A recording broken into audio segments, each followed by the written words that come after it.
Narottamam Devim Saraswatim Vyasam Tatho Jaya Mudiraye Ashtaprayeshu Abhadreshu Nityam Bhagavata Sevaya Bhagavati Uttama Shloke Bhakti Bhavati Naishtaki.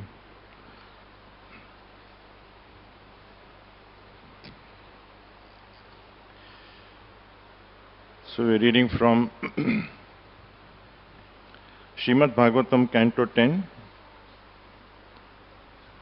Chapter 13, Text 2.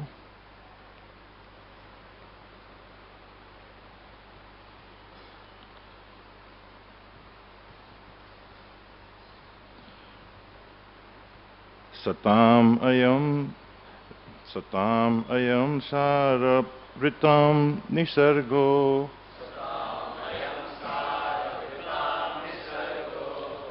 yadartha vani shruti chetasamapi pratikshanam na vyavad achyutasya yat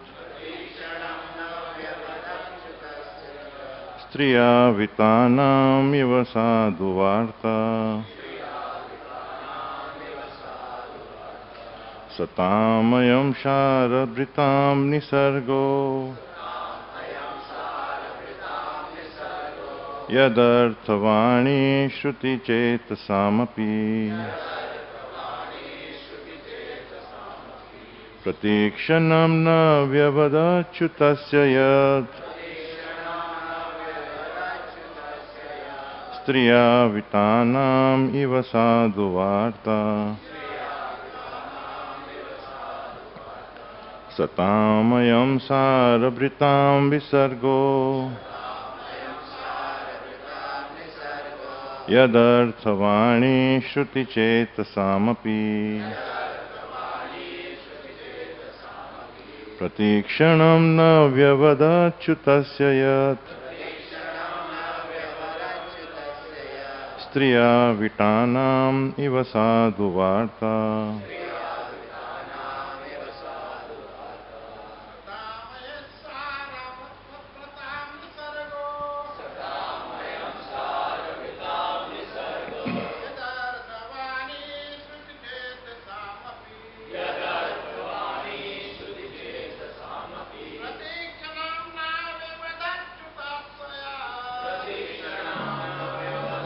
Tasya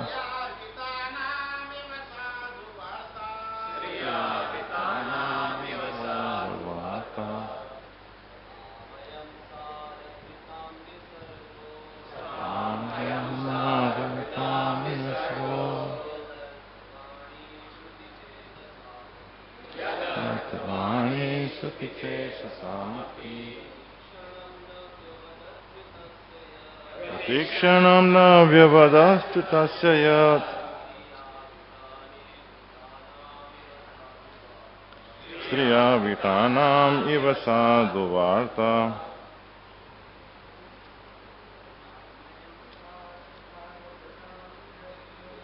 tam niyama guptam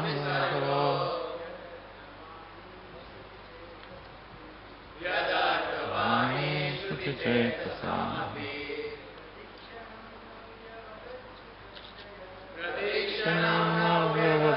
tasya yat striyam vitanam iva sadhuvarta. Mataji.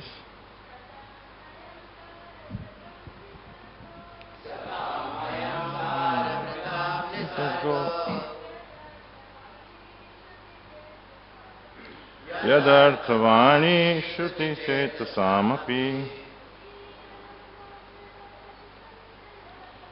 pratikshanam na vyavadachyutasya yat striya vitanam iva sadhuvarta. Satam, of the devotees, I am this. Sarabhritam, those who are Paramhamsas, who have accepted the essence of life. Nisarga, feature or symptom. Yat, which, Arthavani, the aim of life, the aim of profit, Shruti, the aim of understanding, Chetasam api, who have decided to accept the bliss of transcendental subjects as the aim and object of life. Pratikshanam, every moment. Navyavat, as if newer and newer. Achyutasya, of Lord Krishna. Yat, because. Striya, topics of women or sex. Vitanam, of debauchees who are attached to women. Eva, exactly like. Sadhu Varta, actual conversation. Translation and purport by His Divine Grace A.C. Bhaktivedanta Swami Prabhupada. Paramhansas, translation. Paramhansas, devotees who have accepted the essence of life, are attached to Krishna in the core of their hearts, and He is the aim of their lives. It is their nature to talk only of Krishna at every moment, as if such topics were newer and newer. They are attached to such topics just as materialists are attached to topics of women and sex. Purport. The word Sarabhritam means Paramhansas. The Hans or swan accepts milk from a mixture of milk and water and rejects the water. Similarly, the nature of persons who have taken to spiritual life and Krishna consciousness, understanding Krishna to be the life and soul of everyone, is that they cannot give up Krishna Katha or topics about Krishna at any moment. Such Paramhansas always see Krishna within the core of the heart. Santa Sadaiva Hridayeshu Vilokayanti. Kam, desires, Krodh, anger, and Bhay, that is fear, are always present in the material world. But in the spiritual or transcendental world, one can use them for Krishna. Kamam Krishna Karmarpane, the desire of the Paramhansa, therefore, is to act always for Krishna. Krodham Bhakta Dveshi Jane, they use anger against the non-devotees and transform Bhay, of fear, into fear of being deviated from Krishna consciousness. In this way, the life of a Paramhansa devotee is used entirely for Krishna, just as the life of a person attached to the material world is used simply for women and money. What is day for the materialistic person is night for the spiritualist. What is very sweet for the materialist, namely women and money, is regarded as poison by the spiritualist. Sandarshanam Vishayinam Atha Yoshitam Cha Hahanta Hanta Visha Bhakshanato Pi Asaudu. This is the instruction of Chaitanya Mahaprabhu. For the Paramhansa, Krishna is everything, but for the materialist, women and money are everything. Translation again. Paramhansas, devotees who have accepted the essence of life, are attached to Krishna in the core of their hearts, and He is the aim of their lives. It is their nature to talk only of Krishna at every moment, as if such topics were newer and newer. They are attached to such topics just as materialists are attached to topics of women and sex. Om Agyan Timirandasya Gyananjana Shalakaya Chakshurun Militam Yena Tasmai Shri Gurave Namaha. Shri Chaitanya Manobishtam Stapitam Yena Bhutale Swayam Rupa Kadamayam Dadati Swapadantikam Vandeham Shri Gurum Shri Yuta Padakamanam Shri Gurum Vaishnavamscha Shri Rupam Sagrajatam Sahagana Raghunathanvitam Tam Sajivam Sadvaitam Savadutam Parijana Sahitam Krishna Chaitanya Devam Shri Radha Krishna Padam Hanidhagna Lalita Shri Vishakhanvitamscha Namo Om Vishnu Padaya Krishna Prastaya Bhutale Srimate Bhaktivedanta Swami Namine Namaste Saraswati Deve Gauravani Pracharine Nirvishesha Shunyavadi Paschatya Deshatarine Vanchakalpatarubhyascha Kripa Sindhuva Evacha Patitanam Pavanebhyo Vaishnavebhyo Namo Namaha Shri Krishna Chaitanya Prabhu Nityananda Shri Advaita Gadadhar Shiva Sadi Gaura Bhakta Vrinda Hare Krishna Krishna Krishna Hare Hare Hare Rama Rama Rama Hare Hare.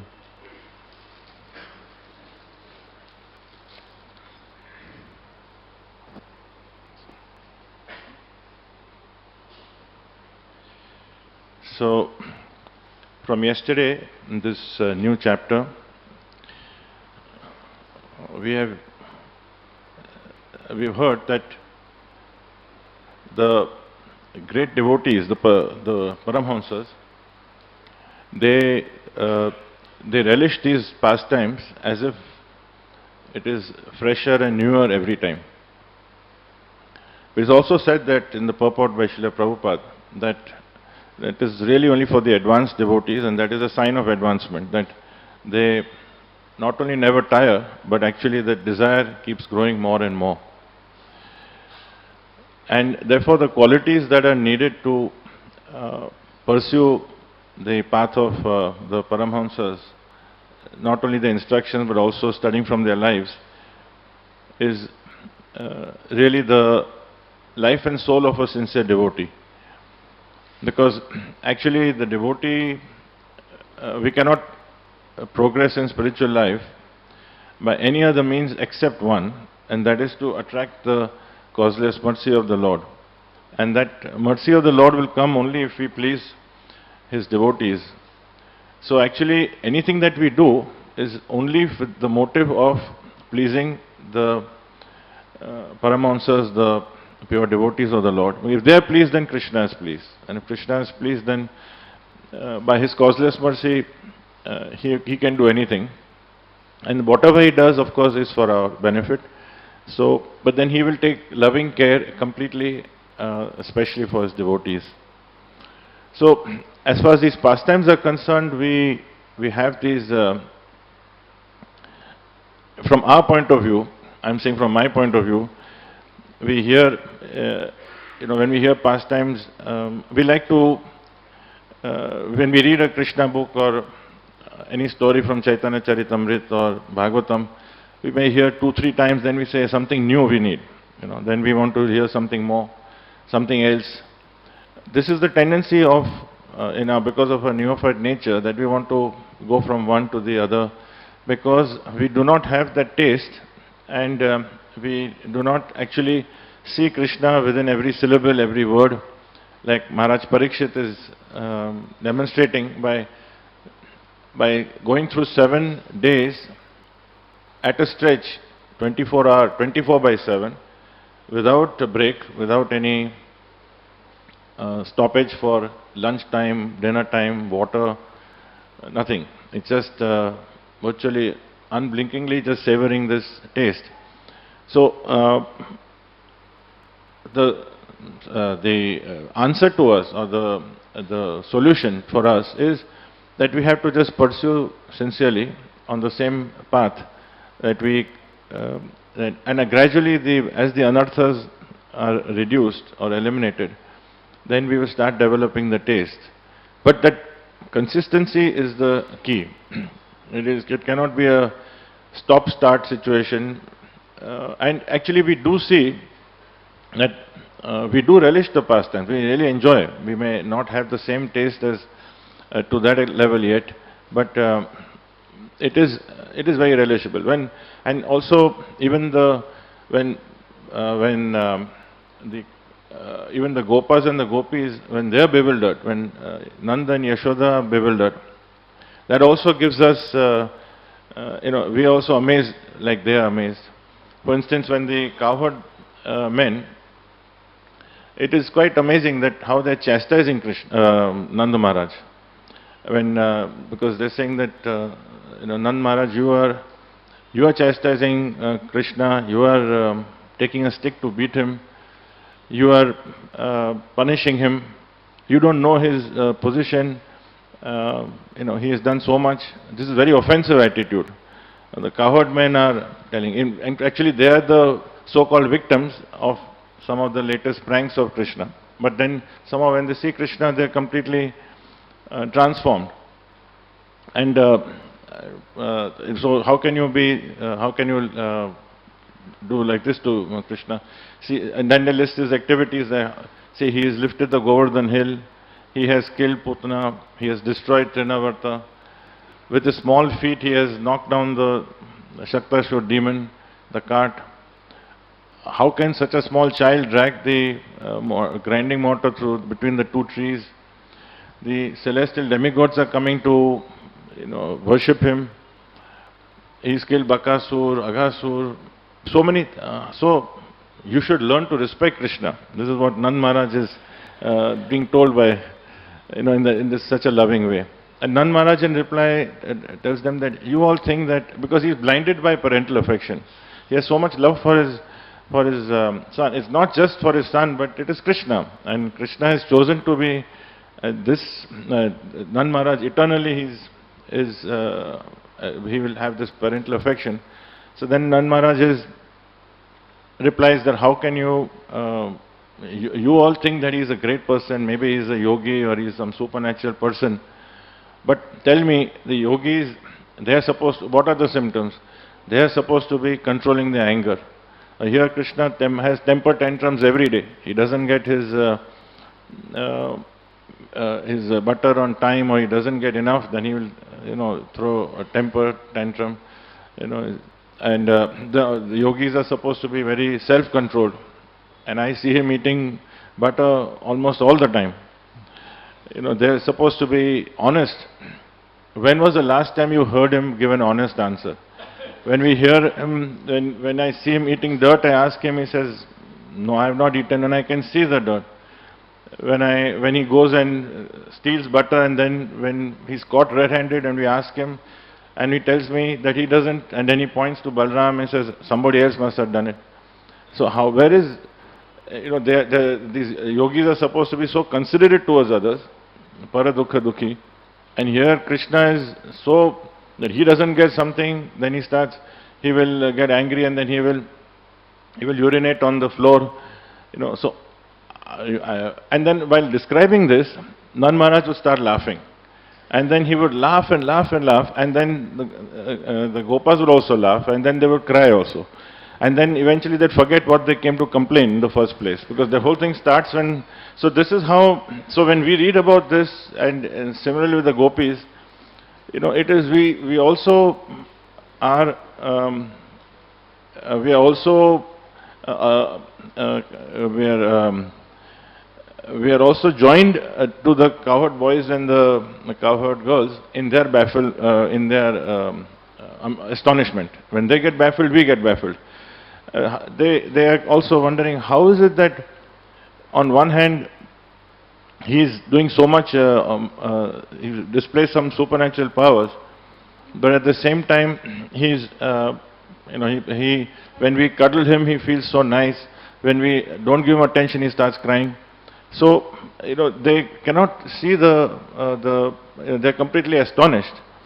So this is really the Yogamaya that we know, that we heard also a few days ago, and he told about how Krishna by his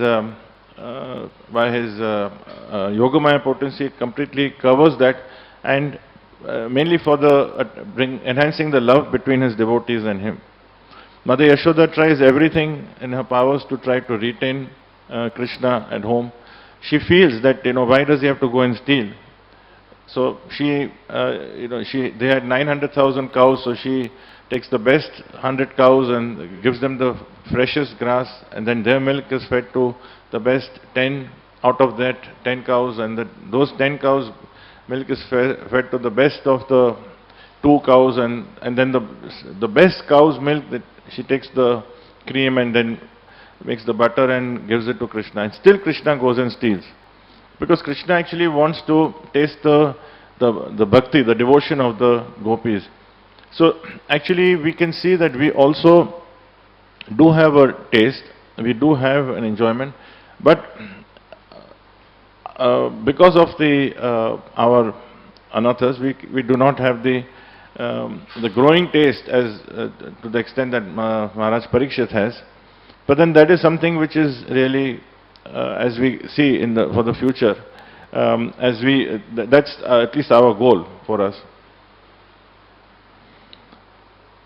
It is described that Anant Shesh, even with his thousands of hoods and thousands of mouths, if he was to describe even a single pastime, he will not be able to describe a single pastime even if he was to till the entire end of creation. So it's something which is again a completely amazing statement, that for the billions and hundreds of billions of years, and just one pastime.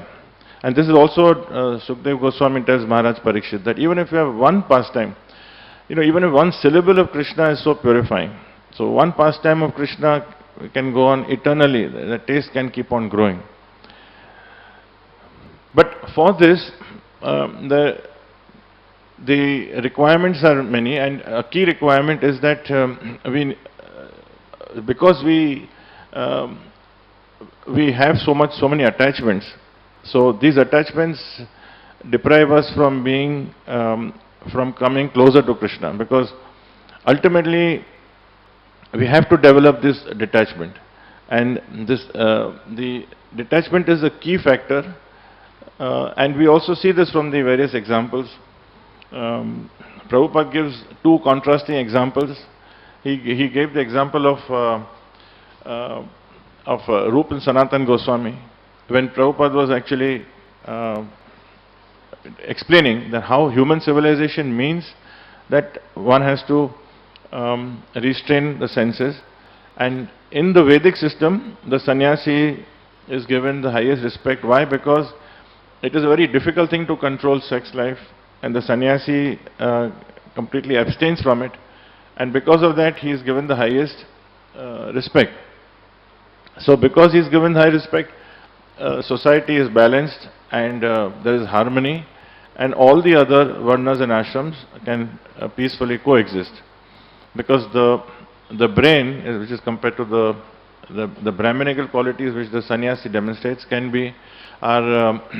he is like the leader of the society. He is like the guru actually to the varnashram. So, and because of that, so in that context, Prabhupada gave the example of Rup and Sanatan Goswami, that they had so much with them. They were the favorites of the Nawab Hussain Shah, the province of Bengal. One was the Prime Minister, one was the Home Minister, and they were so expert in everything, and they were very much. The Nawab was so dependent on them, that he shared all his properties with them. So they had magnificent palaces, the finest clothes, the finest foods. And then when they left and went to Chaitanya Mahaprabhu, so what did they have? They were sleeping under trees, cold floor. They were taking torn clothes and just used clothes, and they were, that's it. So at the same time, he gave the story of this High Court judge in Kolkata, who was a very competent judge, and he was very well respected and earning a lot of money under the British. And but then the Quit India movement came, so he had a very lucrative job which he had to quit, because there was social pressure. He had to move out, and then he did get a decent job, a comfortable job, but getting a basic salary under the Indian regime. But then within 1 year he died. And Prabhupada said that because his mind was so attached to the requirements, the trappings that came with the British job, because he was, of course, the kind of luxuries he had, he couldn't bear the thought of being deprived of it. It was not just the transportation or the wealth thing, but also the prestige and the power, the respect that people would give him. So he died within 1 year. So that time Prabhupada said, but did Rupa and Sanatan Goswami die within 1 year? No. They were in ecstasy. In fact, the ecstasy kept increasing. In spite of their having from a material point of view, more radical change in lifestyle. And you could say literally 180 degrees. While here it was a relative issue, but still he could not, the judge could not get used to it. And I have a personal example, experience also of when we had there's a German company called Hext, which was at one time the largest chemical company in the world. And in the 60s and 70s, they had something like 300,000 employees. So the vice chairman of this company, Mr. Kurt Lanz, he was a very, very decent man, and he was a very close friend of my father because we had a collaboration. So, where Hext was the largest company also in India at that time. There had 6 different companies by the 1950s and 60s. So when he would come here, it was really like a viceroy coming. People, even the Germans, you may say they don't have a class system, but that is all bogus. You can see then all the managers and everyone would be at the airport, and they give him the royal treatment. And then, so he was used to that. He would go in a private plane everywhere. And when he retired, literally, we could see, I saw it in my own eyes, that he was a very tall person and very regal and a very quiet and a gentleman, cultured person. But within 1 year, he had actually shrunk. When we next saw him, within 6 months or a year, literally, his shoulders were shrunk, and you could see he was completely morose, because though he was relatively wealthy, he was comfortable that way. But in that system, there is no personal relation, there is nobody who cares, respects. He was completely nobody. So this power and prestige and all is so critical for them. It's very, very crucial. If they're not recognized and if you're not in that circle, it's very difficult to survive. So though he, of course, lived for a long time, and we had a relationship for till the time he died, but he was a broken man in that sense. You could actually see him physically, shriveling. You could see him completely, and there was, he became very quiet. And whenever he spoke also, he used to mention that how when on the few times when they would visit the headquarters, there were some formalities that they would show, but it was like virtually people had no time for him. The same person who for 40 years was flying all over the world, So when we see from the Shastras, that actually everything that we see, we hear is actually true, and we will each one have examples to see. And then we have Maharaj Parikshit's example. We are talking of a vice chairman of one company. Maharaj Parikshit was the unrivaled emperor of the whole world. And here he is, and he was given a death sentence for a very relatively minor offense. He, in a moment of, when he was very thirsty, he displayed some very sarcastic gestures, but it was like a playful gesture when he threw the snake, dead snake. And for that, he was given this sentence. And actually, from his point of view, he could easily have put up a very credible defense. If he was to really say, let's say if he was in a court, supposing in today's world, somebody would sue and say, how can how can someone do it and take Krishna to court? If, hypothetically, I hope, I'm just giving an example, you can picture, and he would say, like Maharaj Parikshit used to call Krishna my Lord, and here in court also they're saying my Lord. And he said, okay, my Lord, see my track record, see what I've done, every citizen is happy, everybody, and that is true. Every citizen is happy, there is so much prosperity, I have been working for them, I have been with them, and then compared to that, what have I done? Do I deserve this? So he had no thought. Maharaj Parikshit had absolutely, there was no question about it. We would have turned an atheist probably if we were to give in, like this, that there's no God. How can God be there? How can we be so cruel? But Maharaj Parikshit was extremely, instantaneously, he immediately just see the sense of discrimination. The minute he got this sentence, the moment he got it, immediately he knew what he had to do. He didn't have to worry, and he must have planned his affairs so well that he didn't have to even spend. Because I sometimes wonder, I said, at least he would have taken 10-15 minutes to give instructions that, okay, now in my absence, this one is nothing. It was so well planned that he just instantaneously could take a decision and everything would run without him. That's the hallmark of a leader. So he left everything, went to the bank of the Ganges, and then for 7 days he was so displaying complete, actually because of his fearlessness, he was completely fearless. So actually because of fearlessness, the Srimad Bhagavatam actually has been given to the entire world for eternity. So really it is Maharaj Parikshit's example. So he knew that Krishna was the controller, proprietor. He knew that Krishna is the Sarvaloka Maheshwar, he is the Lord of all Lords. And it was not just knowledge, mental knowledge, but he had that deep conviction that this is, every moment he was living by that truth. And this we see among so many, all the great kings and the leaders who were who had some positions of authority, that never for a moment this was absent from their mind. This was always uppermost in their mind, and everything they did was subservient to that thought, that the fact that it's ultimately I'm doing it on behalf of someone and I'm only a temporary person.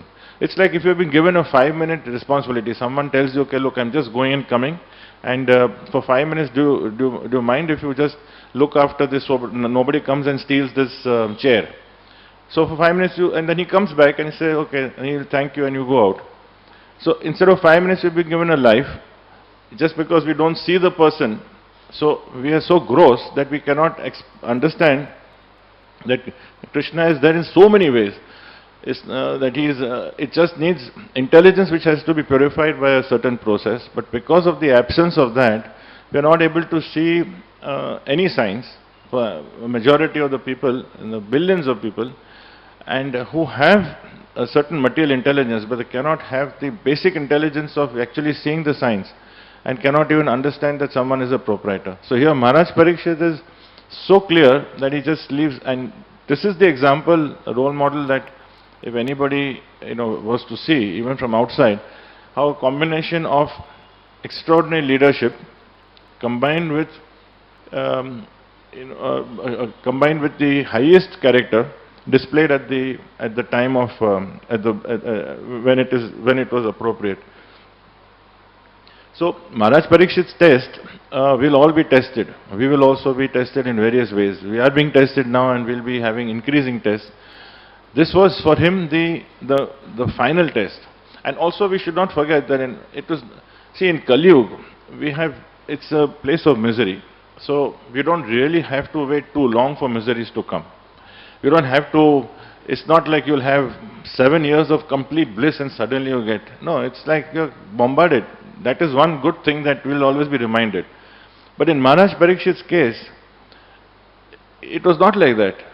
He completely, he had hundreds and hundreds of years of perfect rule where not only everyone was happy, peaceful, till the advent of Kali, when Kali comes. So in that situation, and when Kali also comes, see Maharaj Parikshit's reaction. It was not that he was, he had to suddenly come away from, it was like a change, nothing. He again in a moment, when he had to do his service, he was there, he was about to wipe out, he took out his sword and he would have killed Kali. So when it came to his, it took him seconds to do his service, and when the final test came, again it took an instantaneous decision, immediately he could do that. So that's something which, we should be always careful that, and we can do this only when we understand from the scriptures the proper direction that our consciousness should take. This is the process of Krishna consciousness. Krishna consciousness is how we can understand what our real role is, not just as a one-time understanding, but something which no matter what we are doing today, no matter where we are staying, no matter what our age or sex, this one fact transcends everything, and that we never forget that. So this is the real danger when we say that there's danger at every step. People sometimes think, we sometimes think that danger means that I might get a disease, I might get run over by a car, or something may happen to, I need to watch out. It doesn't mean that. That is the very minor thing. The major danger is that the Krishna consciousness that we have been given, the process that has been given to us and we have started, if that is deprived from us, this is the biggest danger. And that actually Maharaj Parikshit had only one fear, was that, though he had no reason to fear. Prabhupada had no reason to fear. But yet Prabhupada, when he was in front of Radha Ras Bihari and Giriraj Maharaj was standing behind him, that time he was I think he was a brahmachari. And Prabhupada had tears in his eyes, he was crying. So when Giriraj Maharaj asked him, he said, my only prayer is that I don't forget Radha and Krishna. So, which was unthinkable, but that was his humility. Similarly, Maharaj Parikshit had no fear, but his only fear was that I don't forget Krishna. So this danger is we have a much larger reason, much bigger reason for following this danger, because this danger is live, very much live with us. I mean, it could be, we are always told that spiritual life, Krishna consciousness process, is like a razor's edge. One misstep and we could completely give up and we could be set back. Of course, Krishna will find ways and eventually, but it is really a self-inflicted wound which will take a long time to heal, because it will be a diversion which will then, so that's the real danger, that if we are knocked off the process, I mean, there's no tragedy equal to that.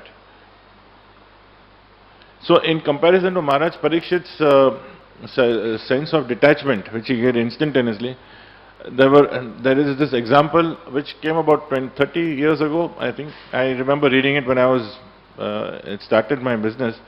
So about this another emperor, and this is the emperor of Japan. So I'm talking of 1980, not the emperor of the world. And he was in his 90s, and by that time he was getting, and emperor of Japan is very much like there's a halo around him. So, but he was respected, but then when he went into his 90s, he was getting senile. So, but he refused to leave his position. And then there were student riots and the riots all over Japan. So he actually sent the army after them to cling to his position.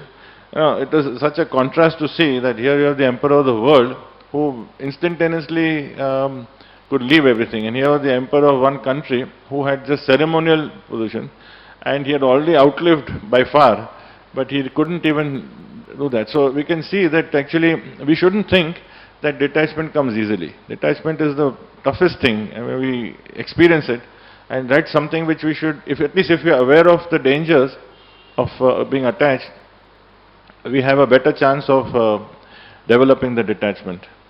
There was this US president also who became the president in his 70s and went on till his 80s, and he was there. So, and even those who retire as in their positions, it's not that they may not be in the news, but in most cases, especially if they've been very successful, they do find ways of, because that's where they earn the most, because then their influence and power and knowledge of the way the things work becomes very useful. We also have Srila Prabhupada's perfect example. We talk of Maharaj Parikshit and we have Prabhupada's example, which is incredible, where again the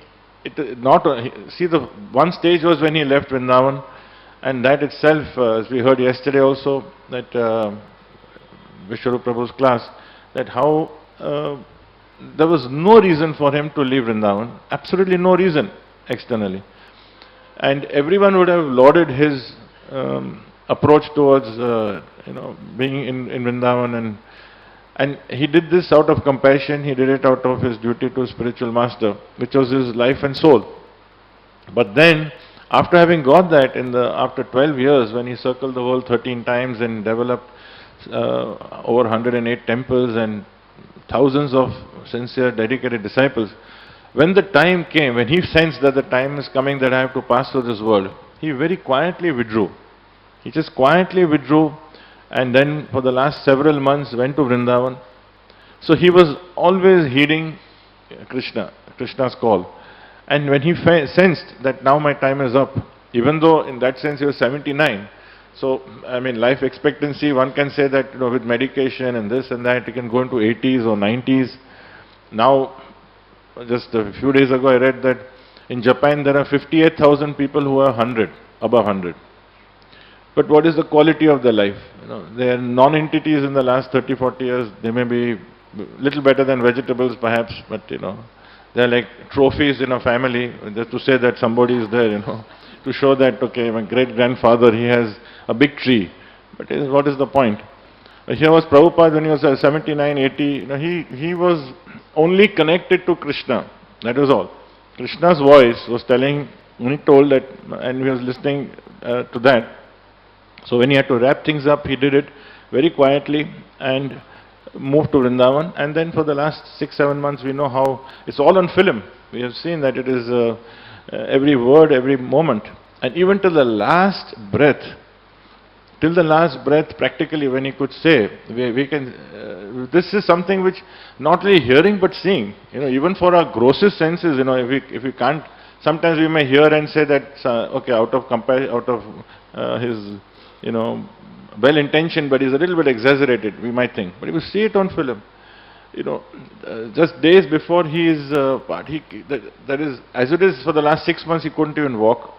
His body was a bag of bones. It was, doctor said it must be so painful, only on the bones. And then, but that was 6 months ago. What to speak of days before he left this world.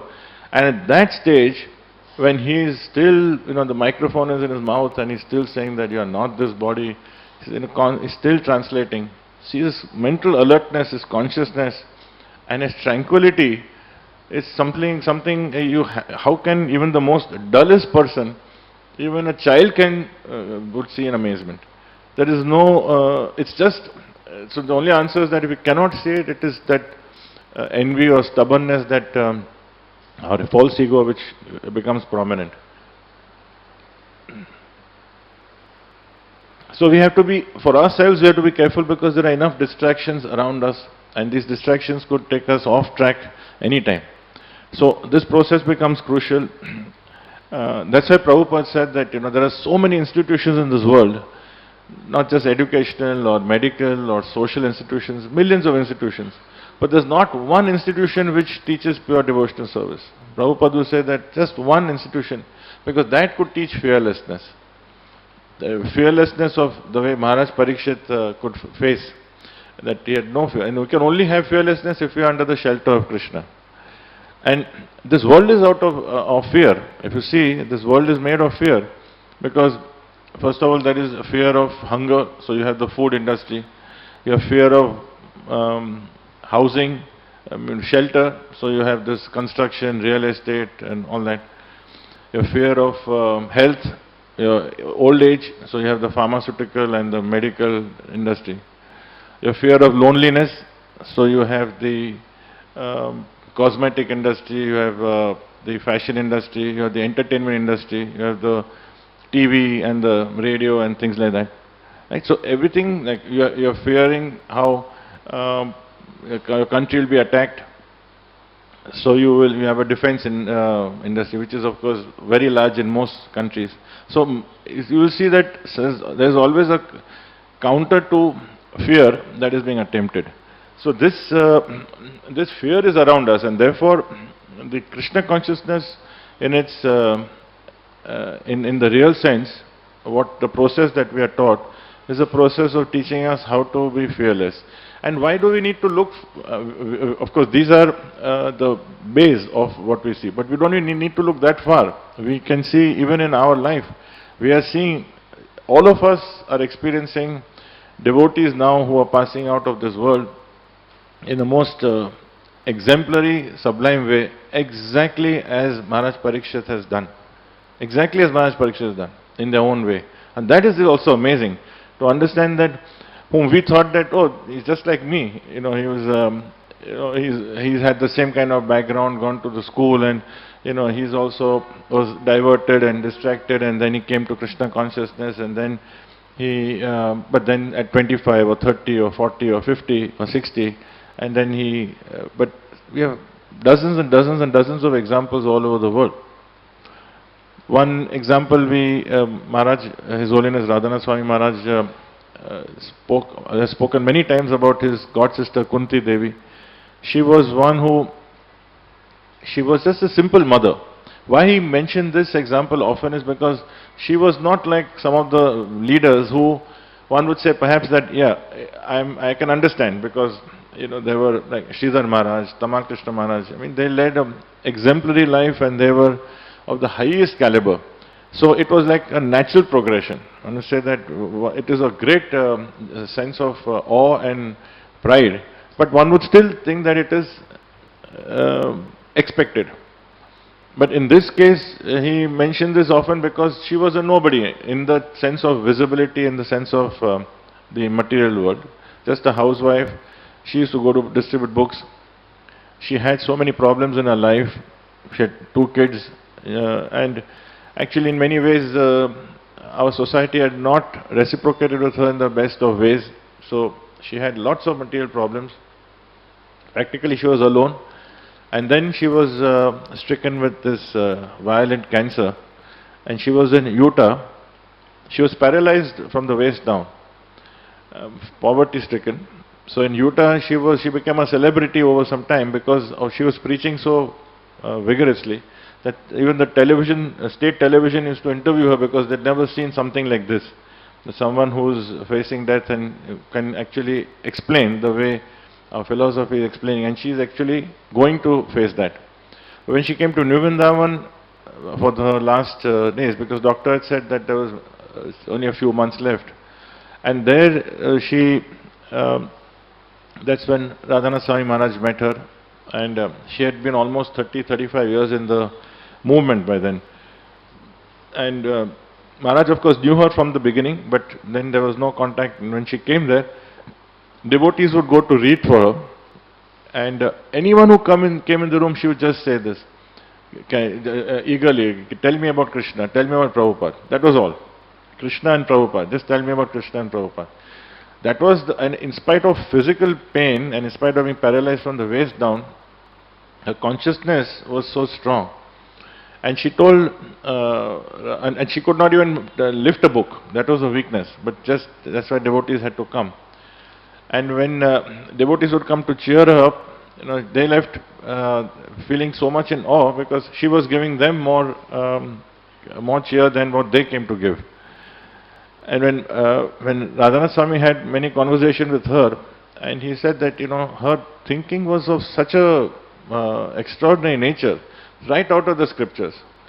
She was telling Maharaj that whatever injustices I have done or others have done, now it is of no consequence. Whatever people have done to me, it is of no value. Where am I going to take it? It's all gone. This doesn't count. I have to let go. When we talk of detachment, the thought process of not only the worries but also the bitterness, the anger, the hatred, etc., all that has to be finished.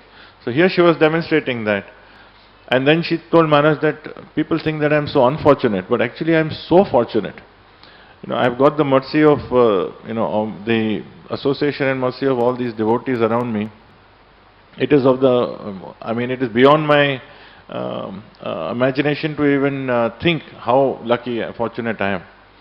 And I am hearing my Guru Maharaj constantly, and I have been reading his books for the last 25 years, because she was a book distributor. I've been reading my Guru Maharaj's book for the last 25 years, but it is only now that actually I'm linked to him, and it's as if he's speaking only to me. And every word that I read, I feel it is only for me. Now you must remember that when these can be in a lecture one can say the nicest things and, all. But when you are on your deathbed, the least, that is one certainty, wherever, whoever we are, when you are on your deathbed, the least concern is about how you look or how you sound or whom you're, there is no facade left, there is no formalities, no niceties left. It is straight as you feel. And generally then you're into various anxieties. And here is a person who was actually talking about the highest truths, saying how fortunate she is that she is actually experiencing Prabhupada, and she's saying, I've never felt more intimate to my Guru Maharaj. And this is what Prabhupada used to say about his Guru Maharaj. So you can see how parampara works, and how the process works. And she said that people feel that I have nobody around me, but actually, people feel that I am going to soon die. But I don't see that. I don't see that actually. I am not on my deathbed. I am on the bank of the Ganges. This is what she said. This is what we that I am on the. I feel like I am like Maharaj Parikshit, and I am hearing from my Guru Maharaj. Through him, we are hearing all the scriptures. So a person moments before leaving this world can experience that, and who it is in our lifetime. It is somebody from that same kind of environment that we are all used to, similar environment, can achieve. And this is just one example. And just to wind up with, so we have this example, and the last I would like to end with what His Grace Gaur Gopal Prabhu had mentioned about a week ago. 2 weeks ago, he gave it another example of a astonishing devotee in Moscow, Purna Pragyat Prabhu. And he said that this devotee in Moscow was also terminally ill. And when he was in his last days, last moments, so actually right through the process of his sickness, the doctors were amazed at how he is constantly smiling. Because actually it was a very painful, physically painful disease. And then at the time of his departure, the last words that he spoke. Now again, we must remember that when somebody speaks, it is coming straight from the heart. It is not from the mind, it is really from the heart. And this is the very last words that he spoke, just moments before he left this world. All the devotees were around him, kirtan and all that, and he just put his finger up, his thumb, to say that, to indicate that everything's, it's all fine. And the words he said were, it works. It works, meaning the process works. So he's summarizing the entire Krishna conscious life that he had and what we have in 2 words. It works. And then he said, Prabhupada is not cheating us. So if somebody, usually the most important thoughts are left with us when we are departing. And this was what he wanted to convey to all of us. Many others would have wanted to, but he actually spoke the last words that it works, and that Prabhupada is not cheating us. So we get this, if we need any reassurance and reassurance and reassurance, this is it. We can look. Now everything is up to us. So if we simplify our life, and if we take this kind of comfort of that there's a guarantee. Krishna has said it, Prabhupada has said it, devotees are saying it, there's a guarantee that the process works. It's just that we have to straighten ourselves up. There's nothing else wrong. It's only what we need to do is just keep on introspecting and seeing where we are going wrong, what is our problem. If we have stumbled, get up and walk. So that process involves also, introspection involves taking advice. Sometimes it's humiliating, sometimes it's difficult, but we cannot ignore it. And this is the only sure short process of actual happiness also, which our soul is seeking. So I'll stop here. Any questions? Any comments?